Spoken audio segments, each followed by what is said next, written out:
PTF civil service में आप सभी का स्वागत है। आज हम पॉलिटी से संबंधित विशेष करके हम जैसे 10+2 या दरोगा के जो एग्ज़ाम होने वाली है उसके लिए हम टॉपिक लेकर के आए हैं, जहां से बार बार क्वेश्चन पूछे जाते हैं और यही चीज़ हम छोड़ देते हैं।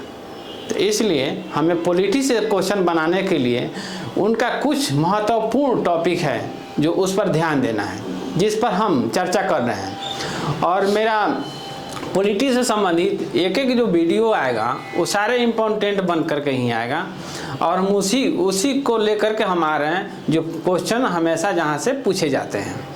तो पॉलिटी से संबंधित को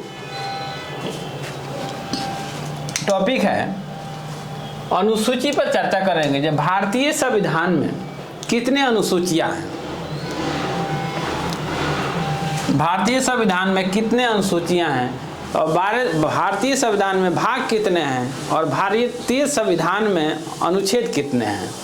तो जहां तक अनुसूची की बात है तो भारतीय संविधान में 12 अनुसूची हैं, 22 भाग हैं और 395 अनुच्छेद हैं। और इस पर हम एक एक करके चर्चा करेंगे। आज हम विशेष करके अनुसूची पर चर्चा करेंगे। जो प्रथम अनुसूची में किसकी चर्चा किया गया है, तो प्रथम अनुसूची में जो भारतीय राज्य की चर्चा किया गया है, जो 28 राज्य हैं और 8 केंद्र शासित प्रदेश हैं। तो प्रथम अनुसूची में 28 राज्य एवं 8 केंद्र शासित प्रदेश की चर्चा किया गया है। केंद्र शासित प्रदेश,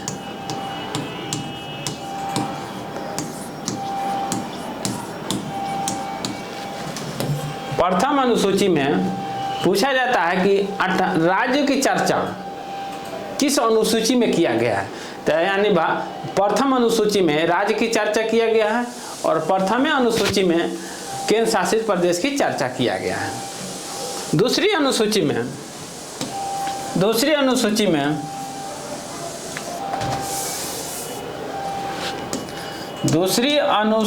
में राज्य कर्मचारियों के वेतन की चर्चा किया गया है। दूसरी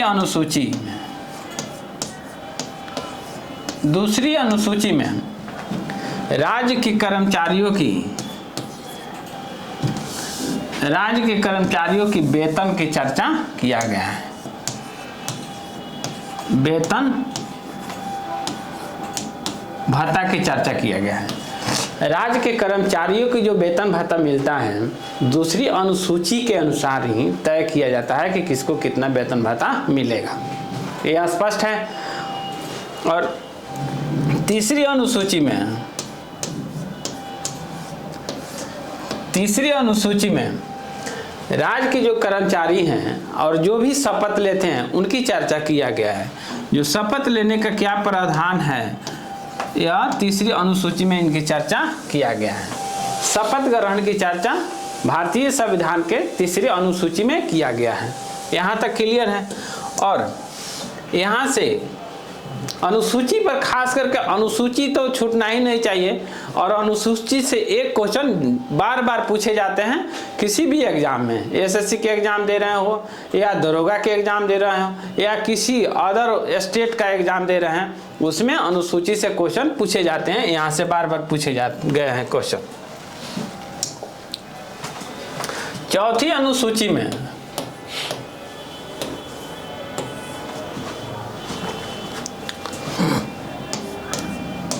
राज्यसभा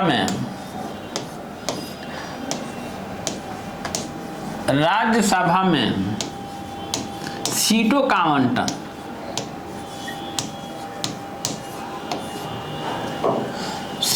का आवंटन, राज्यसभा में जो सीटों का आवंटन किया गया है कि प्रत्येक राज्य का और राज्यसभा का सीटें हैं वो अलग अलग हैं। उनकी जनसंख्या के अनुसार उनकी सीटें तय की जाती हैं राज्य में। 5वीं अनुसूची में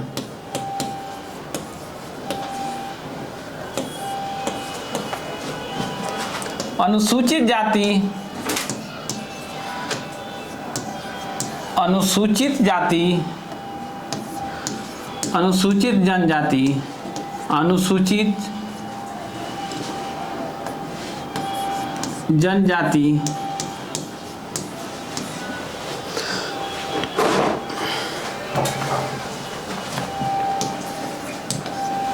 के अनुसूचित जाति अनुसूचित जनजाति के प्रशासन संबंधित प्रावधान है, प्रशासन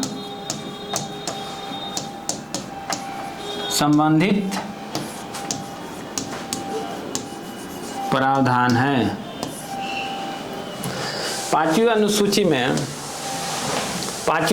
में खास करके अनुसूचित जाति और अनुसूचित जनजाति संबंधित प्रावधान किया गया है। आगे वहीं छठी अनुसूची में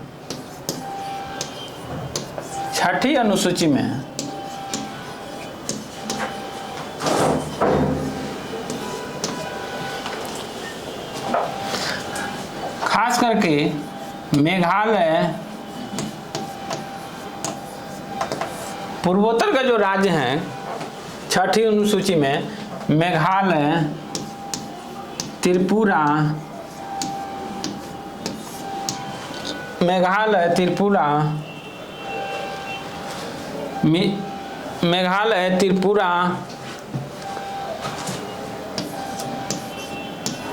असम,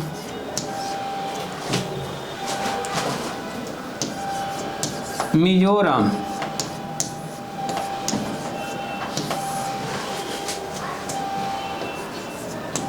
के प्रशासनिक संबंधित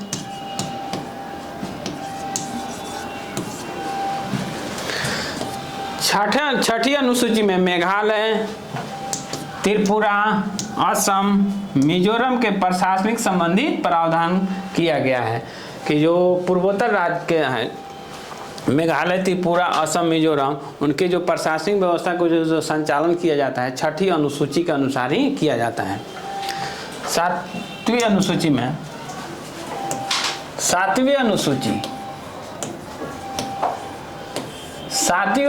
में 3 सूची की चर्चा किया गया है।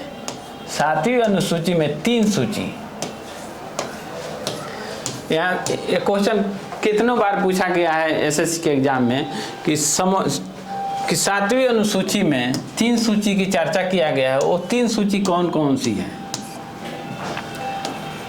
संघ सूची, राज्य सूची और समवर्ती सूची। और ये भी पूछा जाता है कि संघ सूची में कितने विषय हैं?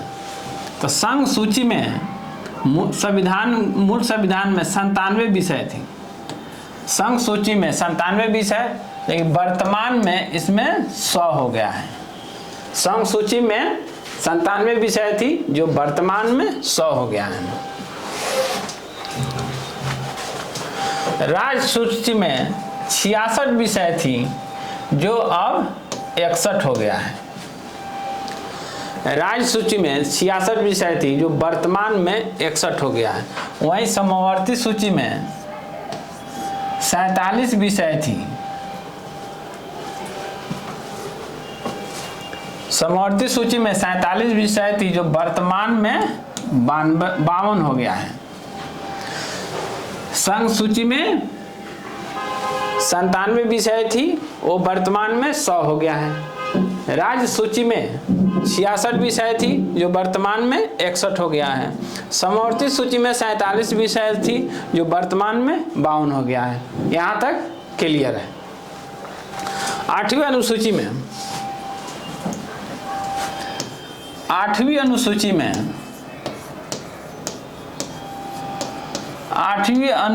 में भाषा की चर्चा किया गया है। तो वर्तमान में 22 भाषा है। वर्तमान में कितनी भाषा है? 22। लेकिन वहीं मूल संविधान में, जब मूल संविधान की बात आती है, मूल संविधान में 14 भाषा की चर्चा है। मूल संविधान में 14 भाषा थी, जो वर्तमान में बढ़कर 22 हो गई है।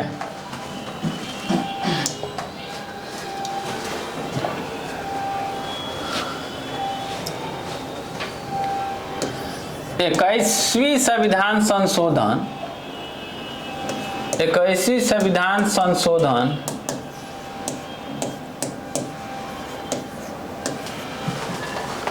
1967 में 21वीं संविधान संशोधन 1967 के तहत सिंधी भाषा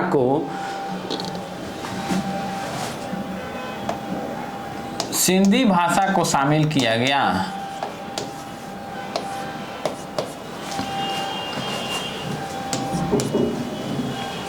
इक्कीसवीं संविधान संशोधन के तहत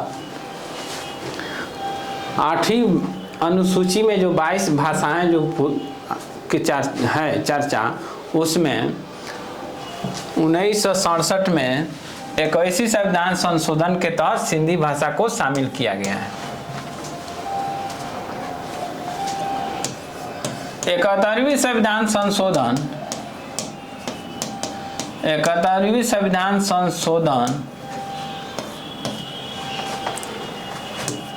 1992 में 71वीं संविधान संशोधन 1992 में 3 भाषा को शामिल किया गया। 3 भाषाएं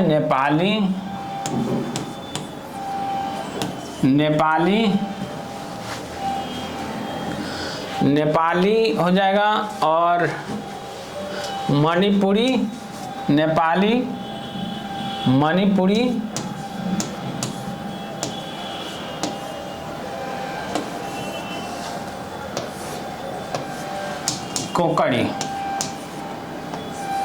कोंकणी भाषा को शामिल किया गया। 71वें संविधान संशोधन 1992 में नेपाली, मणिपुरी, कोंकणी भाषा को शामिल किया गया। 92 संविधान संशोधन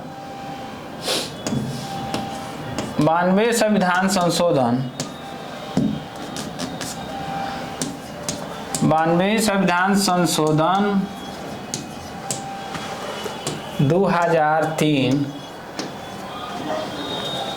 में हुआ और 2004 में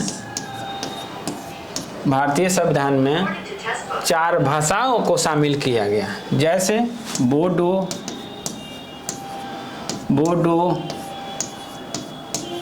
डोंगरी,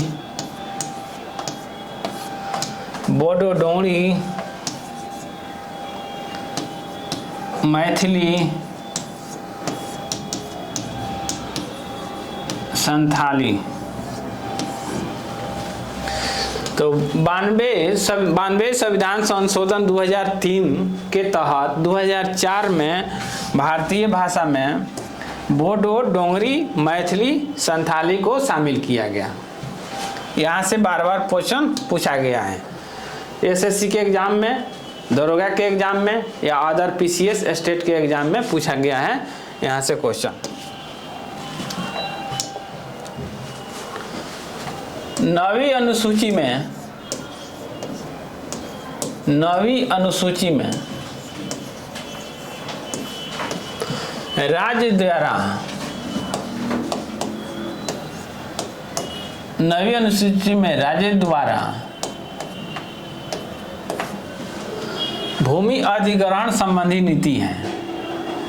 9वीं अनुसूची में राज्य द्वारा भूमि अधिग्रहण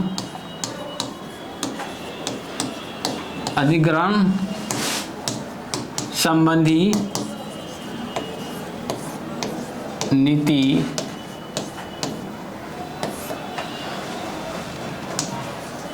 का वर्णन है। 9वीं अनुसूची में राज्य द्वारा भूमि अधिग्रहण संबंधी नीति का वर्णन किया गया है। 10वीं अनुसूची में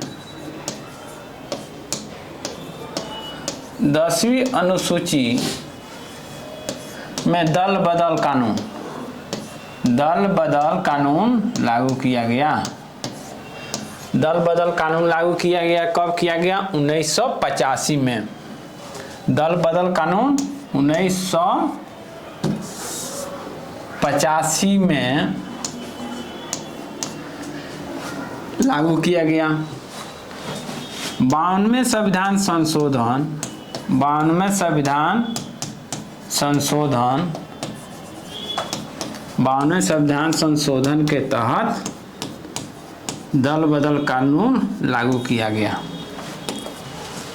10वीं अनुसूची में 92वें संविधान संशोधन के तहत दल बदल कानून 1985 में लागू किया गया। 11वीं अनुसूची में 11वीं अनुसूची में पंचायती राज व्यवस्था, पंचायती राज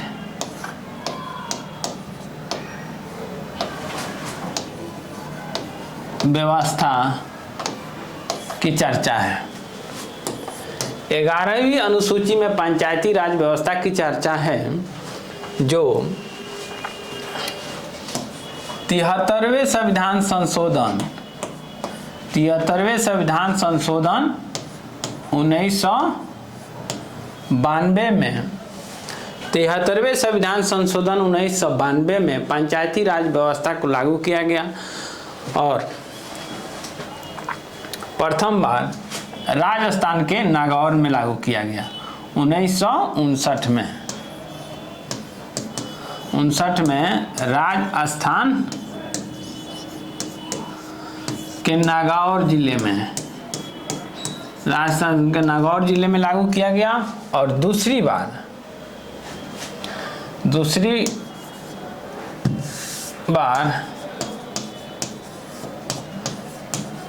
आंध्र प्रदेश में लागू किया गया। पंचायती राज व्यवस्था 73वें संविधान संशोधन 1992 में पंचायती राज व्यवस्था को लागू किया गया और ये प्रथम बार 1959 में राजस्थान के नागौर जिले में लागू किया गया और दूसरी बार आंध्र प्रदेश में लागू किया। यहाँ से क्वेश्चन बार बार पूछे गए हैं, एसएससी के एग्जाम हो या दरोगा के एग्जाम है या अदर स्टेट के एग्जाम है, पीसीएस के एग्जाम में भी यहाँ से क्वेश्चन पूछे गए हैं पंचायती राज व्यवस्था से संबंधित। और एक और क्वेश्चन है कि पंचायती राज व्यवस्था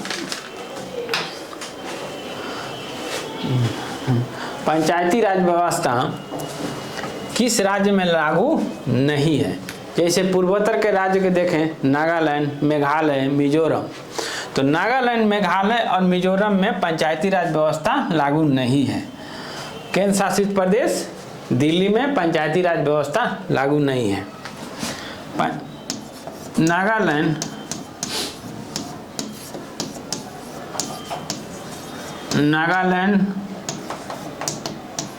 मेघालय,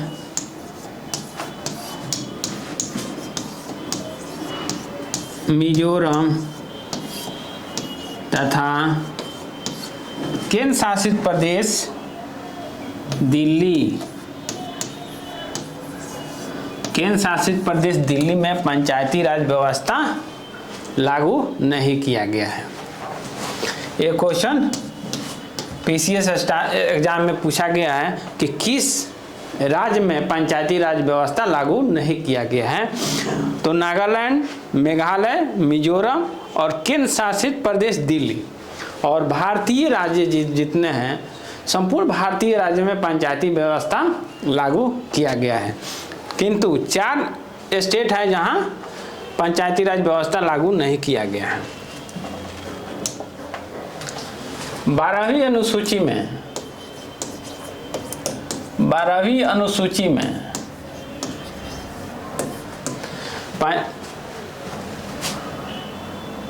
अनुसूची में नगर पालिका की चर्चा है। नगर पालिका,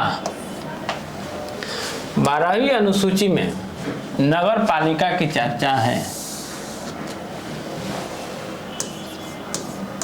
नगर पालिका 12वीं अनुसूची में नगर पालिका की चर्चा है। जो 74वें संविधान संशोधन, जो 74वें संविधान संशोधन 74वें संविधान संशोधन